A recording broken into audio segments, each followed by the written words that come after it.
Buenas tardes, soy la alumna Paola Stephanie Peralta Hernández. El tema de hoy es inconstitucionalidad de algunas normas jurídicas vigentes.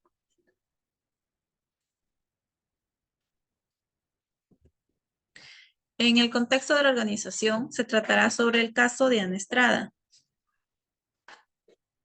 Ana Estrada Ugarte es una psicóloga peruana que desde los 12 años sufre de polimiositis, una enfermedad autoinmune degenerativa que causa debilidad muscular y atrofia progresiva.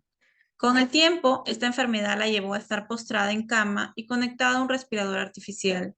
Ana presentó una demanda ante el Tribunal Constitucional del Perú solicitando que se le reconozca el derecho a la eutanasia, un procedimiento prohibido por el ordenamiento jurídico peruano. En el artículo 112 del Código Penal, castiga el homicidio piadoso con hasta 3 años de cárcel. En ese contexto, ella inició un proceso judicial contra el Estado peruano solicitando que se le permita ejercer su derecho a una muerte digna. Sobre la teoría de Hans Kelsen y el positivismo jurídico excluyente. ¿Qué nos dice? Kelsen argumenta que el derecho debe ser analizado como un sistema normativo autónomo. En este sentido, las normas que prohíben la eutanasia son válidas porque han sido promulgadas siguiendo los procedimientos establecidos independientemente de su contenido moral. La separación entre derecho y moral en este contexto implica que la validez de estas normas no se cuestiona debido a su potencial de injusticia o a la carga emocional sobre el caso de Ana Estrada. Entonces, bajo una visión estrictamente keynesiana, el juez no podría haber otorgado la eutanasia a Ana Estrada, ya que el Código Penal prohíbe el homicidio piadoso. La norma es clara y no admite excepciones, sin embargo. En este caso, el juez fue más allá de la norma escrita. Sobre la teoría del positivismo incluyente o metodológico de Jara. Tenemos que, a diferencia del positivismo excluyente de Kelsen, el enfoque de Hart reconoce que el derecho no puede ser completamente separado de consideraciones morales y sociales. Las normas jurídicas deben reflejar en alguna medida los valores y principios éticos de la sociedad. El juez podría justificar su decisión recurriendo a principios generales del derecho como el derecho a la dignidad humana o el principio de no imposición de sufrimiento innecesario, que permiten una interpretación más flexible de la ley. Con respecto a la teoría del positivismo crítico de Ferrajoli, tenemos que Ferrajoli sostiene que los derechos fundamentales son universales, inalienables, imprescriptibles. Estos derechos deben ser protegidos por el ordenamiento jurídico y son superiores a las normas ordinarias. En el contexto del caso de Ana Estrada, su derecho a la dignidad y a decidir sobre su propia vida y muerte son aspectos centrales que deben ser considerados. La sentencia puede considerarse garantista, ya que el juez protege un derecho fundamental implícito en el marco constitucional, aun cuando no existe una norma legal específica que lo regule.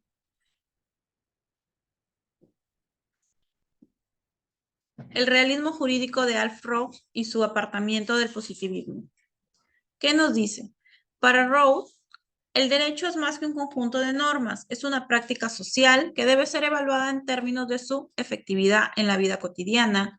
El derecho no se entiende en abstracto, sino por cómo los jueces y las instituciones lo interpretan y lo implementan en situaciones concretas.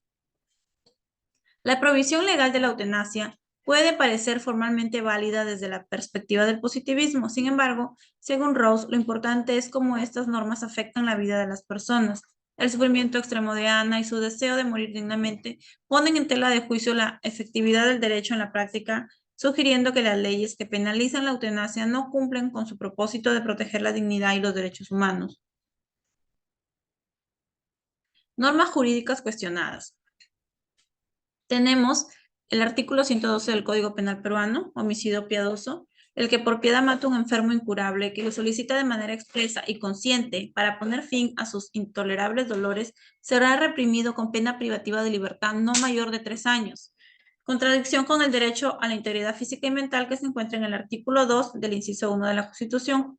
La imposición de continuar con la vida en condiciones de sufrimiento extremo vulnera el derecho de la persona a preservar su integridad física y mental, forzando su prolongación en situaciones de dolor insoportable.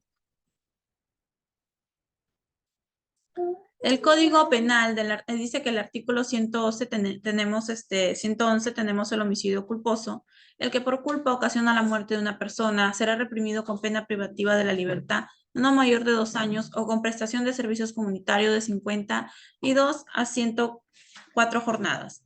Los actos de eutanasia realizados bajo estrictos protocolos médicos no deben ser considerados homicidios. El enfoque punitivo absoluto de este artículo impide la protección de la dignidad humana y la autonomía en situaciones donde la muerte es una forma de liberar el sufrimiento.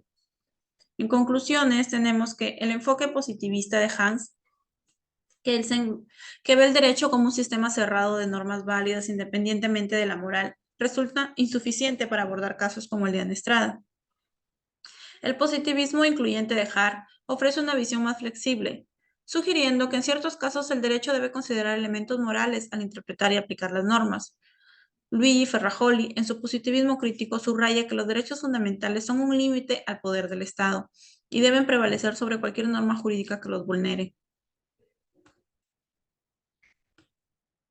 Y la última conclusión es que el realismo jurídico de Alf Roth destaca que el derecho debe ser evaluado en función de su aplicación práctica y sus efectos reales. En el caso de Ana Estrada, la prohibición de la eutanasia no cumple su función de proteger la dignidad, sino que prolonga el sufrimiento de una persona en condiciones terminales.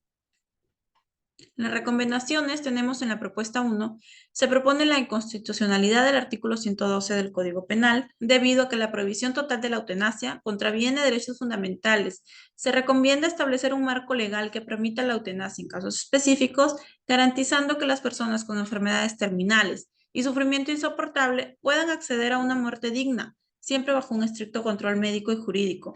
La propuesta 2 es modificar el artículo 111 del Código Penal para incluir secciones que despenalicen la eutanasia, cuando el paciente haya dado su consentimiento expreso, libre y reiterado, y cuando el procedimiento se ha llevado a cabo bajo una supervisión médica. La reforma de estas normas es esencial para adecuar el sistema jurídico peruano a los estándares constitucionales y de derechos humanos que protejan la libertad y la dignidad de cada persona. Tenemos las referencias bibliográficas. Gracias.